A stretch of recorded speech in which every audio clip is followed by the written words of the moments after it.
जमिनीच्या प्रकरणांमध्ये तारखांवर तारखा मिळण्याचे दिवस आता कायमचे संपणार आहेत.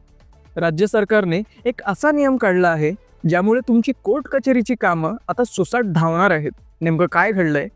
तर राज्याचे महसूल मंत्री चंद्रशेखर बावनकुळे यांनी हा प्रस्ताव मांडला होता, ज्याला मुख्यमंत्री देवेंद्र फडणवीस यांच्या अध्यक्षतेखाली नुकत्याच पार पडलेल्या मंत्रिमंडळ बैठकीत मंजुरी देण्यात आली आहे.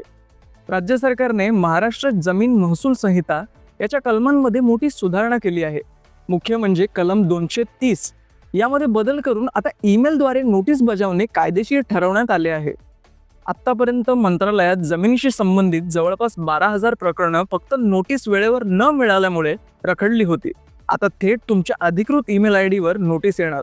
ईमेल पाठवला की त्याचा तांत्रिक पुरावा सरकारकडे राहणार.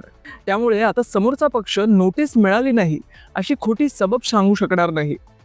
आपल्या कुलाबा आणि दक्षिण मुंबईतील लोकांसाठी हे वरदानच आहे. मंत्रालयात चक्रा मारण्यापेक्षा आता डिजिटल पद्धतीने काम होणार. यामुळे वेळ वाचेल आणि भ्रष्टाचार कमी होऊन पारदर्शकता येईल. थोडक्यात सांगायचं तर आता जमिनीचा न्याय ऑनलाईन आणि जलद मिळणार.